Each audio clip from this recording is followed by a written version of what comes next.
This is Backstage Bay Area, your all-access pass to the local music scene. Now here's your host, Steve Roby. Today, legendary guitarist and multimedia artist Andy Summer joins us. From his groundbreaking work with the Police to a prolific solo career in music, photography, and writing, he's on tour with a one-man multimedia show, blending images, narration, and guitar. Andy joins us now. Hi, Andy. Welcome and greetings from San Francisco. Always good to hear about San Francisco. We're all looking forward to your show at the Presidio Theater on September 27th, and I'd like you to have you share some insight with our listeners into that event and other projects you're working on. I'm always pleased to come to San Francisco. Of course, over my career, I've played there, many times, I suppose, and right from the beginning to up to, currently. Because it's such a beautiful city that I would like to walk around it and enjoy the city itself. I'm sure the audience will be great. Yeah. Many places there. Yeah, there's so much history here, yeah. Yeah, there's so much there and a lot to do with music. So yeah. I'm looking forward to that. It's a nice one to end on, this little particular run that I'm going to do. So, yeah. What would you say is the thread that connects your music, photography, and the stories you're telling on the stage right now? Well, not to sound too arty, but I think it's, sensibility, what you're drawn to in any of the, let's use a grand word, arts, music, acting, talking, photography, whatever it is.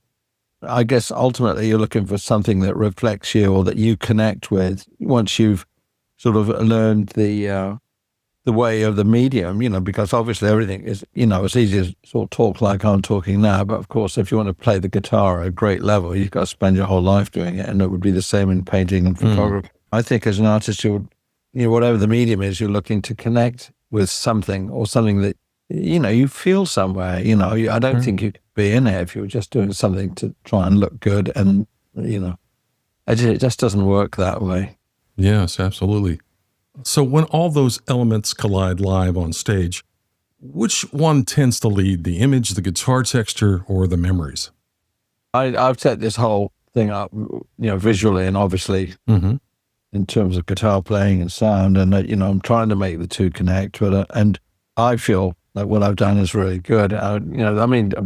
Technically the show's got about 8 or 9 pieces sequenced with photography and obviously me playing the guitar to film. That's what it is. It's the oldest one in the book. It goes back to the early 20th century, I suppose, when they had a piano player come out and play to the movie. In a sense, I'm doing exactly that. I'm playing the guitar with all the incredible effects and sounds that we have these days to a selection of my photography that's put together very carefully. And I'm always sort of thinking I can move one photograph out and put another one in. And they're not just straight shots that, the photographs are morphing and sliding from one to another and emerging from one another. And so it's in various different things that I've done. One, for instance, is all Japan, and it's very exotic. It's very, very beautiful. So I enjoy playing to that. So, people seem to really like it. I've done this about 60 times now. They do seem to pay pretty rapt attention. We sort of heat it up a bit when I get a bit more. I play a couple of Police songs at the end of the show. It's the sort of climax. But everybody gets up and gets out of their seats to come to the stage. So it's a bit more rowdy than the normal in my experience. But it's lovely. I've enjoyed doing it. One of the discoveries for me was traveling around the US in particular, was that there are so many beautiful little theaters that, I don't know, in the Police, maybe we just whipped by them and didn't really get into them because they weren't big enough for us. There's these great little theaters everywhere, they're usually 500 or 600. And that suits this particular show that I'm doing because, you have to look at a screen. If you were doing it in an arena or anywhere else, of course it wouldn't work. Absolutely. It's very intimate. What would you say has changed or evolved for you in the show over the past year?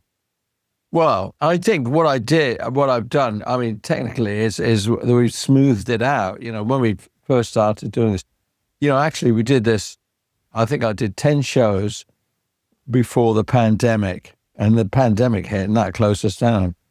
And so then we all hung around for 3 years, and I was able to come back to it and do several more tours. The way it changes is by doing it because there's a setup, obviously we've got the big screen on stage. Then I have a little screen down on the floor in front of me so I can see what's going on. The theory is that I'm musically in sync with the images. And that is as true as it can be. But I think over the periods that I've been doing it, I've gotten a lot more confident with it. I'm sort of, it's almost, I don't know, not stand up, but I talk quite a lot, which I didn't so much at first because, we were trying to hold the whole thing together because it's quite a setup to be able to do this and cue things, we've got it down, but we have to use, I have someone at the side of the stage with 3 laptops. Wow. And, I'll make a remark and the accompanying photograph will come up or then we go to the next piece. So luckily I have a great technical system because too much for me to take on all that, but we're doing it and it's very nice, All right. So the only things I really do I think I've gotten much more settled down with just being the front man and just talking. And also, as we go along, you have little ideas about the sequences that when we return to the studio, we can flip things around a bit, kind of evolving and being a work in progress, if you like. You often read from your short story collection, Fretted and Moaning. What kind of scene or character best sets up a musical piece on this tour? Actually, I don't do that. I don't read from it. There was talk about that. Okay. I'm going to do a gig in Japan in early October. Same kind of thing where I'm on stage with an interviewer for an hour and a half, and I think they want me to read a few stories out of Fretted and Moaning. No, I don't do that. There was a consideration. We went through all these. I've been through all these things like, you should have a podium, read from the book. And I go, yeah, and I did think about that, because a lot of people do that kind of thing. They don't look up and they're not all that good. For me, I put the guitar down and I walk out into the middle of the stage and walk about with a mic or, it's in the headphone, the modern things, and just talk. And so the way I do it is I have sort of rough ideas of what I'm going to talk about, but I don't rehearse it and I don't think about it too much. But it always comes off. So I have little setups that I know I'll go to, and then I just go for it. All right. And it always works.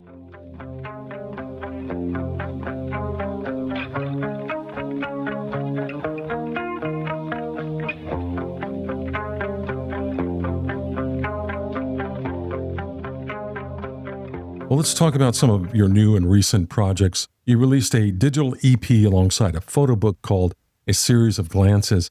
How do you approach scoring your own imagery, matching rhythm to framing or harmony or light?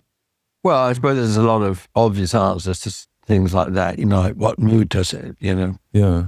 I don't know. I think it's a little bit more abstract than that. I think in that case, the photography comes first. I tried to get a great sequence because it's like, with movie scores, generally, and not always a great idea, the composer's the last one on the list, whereas if the director had said, let me listen to something that you've done, it will probably inspire me when I'm shooting the film.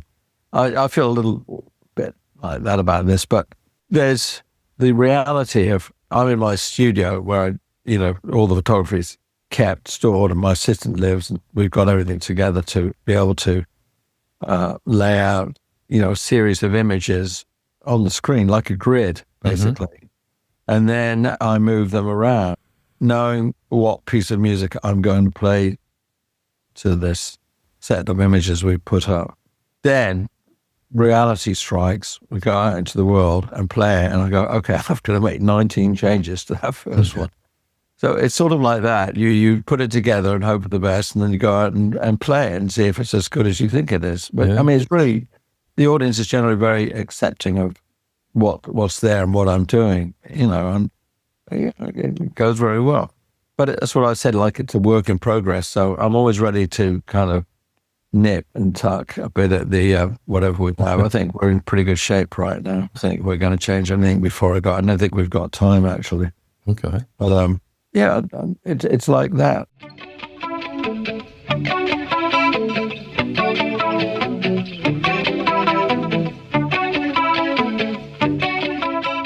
As a fellow camera nerd, what are you shooting with these days? Always a Leica.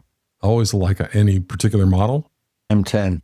I also want to ask you, there's a renewed attention on your early 80s collaborations with Robert Fripp from King Crimson fame, including audiophile remasters. What did revisiting that material reveal about your guitar? It's fine. It's pleasant. I mean, the real heat in that was when we did it at the time. I'm very pleased to see them out. They did a great job with the packaging, I got to say. But the real thing is that when Robert's person contacted me, I had all the tapes. I had everything that we'd done. I had it in storage in Los Angeles. They're very keen to, remaster and all that stuff. Right. But there are actually a lot of tracks that we didn't use. And the sort of delight and the big surprise for me was when the guys started sending me, he says, what about this one? You didn't use this one. I went, oh my God, that's pretty good. Oh, there's another one. That's good too. So we ended up with an extra, I think it's 10 extra tracks. It's almost like the third album. Yeah. So this package has got 3 CDs in it. So, I was pretty pleased about that because they all sounded so good. And I'd completely forgotten it because it was, quite a while back. That's about it. I don't think we're going on tour. I'm not sure what Robert's up to, although I heard he wasn't too well. Yeah, anyway. Okay. I was pleased with it because they did a great job with it. Classic. It was, I think there was nothing quite like it at the time. In fact, the first one got into the Billboard Top 50 for a record like that. That's sort of extraordinary.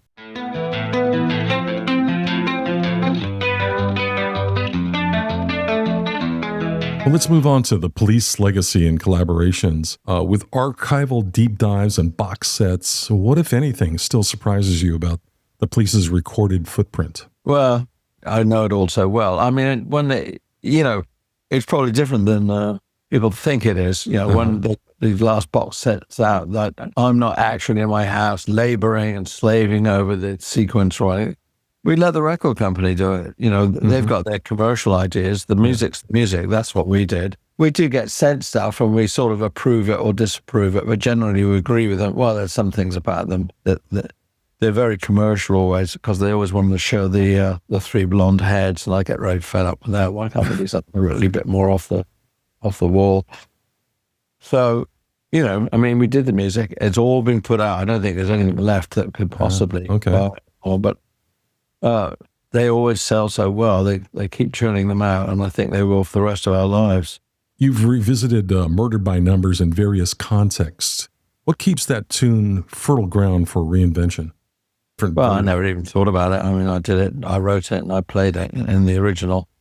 Yeah, you're talking about Christian McBride, no doubt. Right. Yeah, all right. Well, Christian came to me. I'd met him before and said that he wanted to do that on his latest album. So I wasn't going to fight with him about that. And apparently, Thing had agreed to it, already did his vocal. So, it's just a simple setup. They send me the stuff, and I play the guitar stuff, all the guitar parts in my studio. But they made quite a fuss about the whole thing, which, was pleasing. It's a little nice connecting thing between us, all this time later. Right. Which is very nice. So everyone goes home happy. That's a good thing. Yeah. It's as simple as that. You have to be able to do it, you have to be able to play very well. And I was pleased because I wrote that song. They do it in a different key than I did and everything else. But it came out pretty good. You mentioned working on a novel. Where is it in the process, and what creative muscle does prose flex that music and photography don't? Well, I've done a lot of writing. I seem to write all the time. I've got a new project that I'm going to try and get started in Japan. Actually. So that's sort of underway. We'll see if it comes to fruition. People are very cagey about taking things on, spending the money, and so but I have written a story that it's like a full-length novel that actually takes place in Japan, and I'm hoping for the best. We'll see. Do you know when we can look forward to that? Something like that, make it into a movie or anything, is untold millions. Do you know when we can look forward to that? No, I have no idea whatsoever. Okay. But I am going to Japan in about 3 weeks to meet.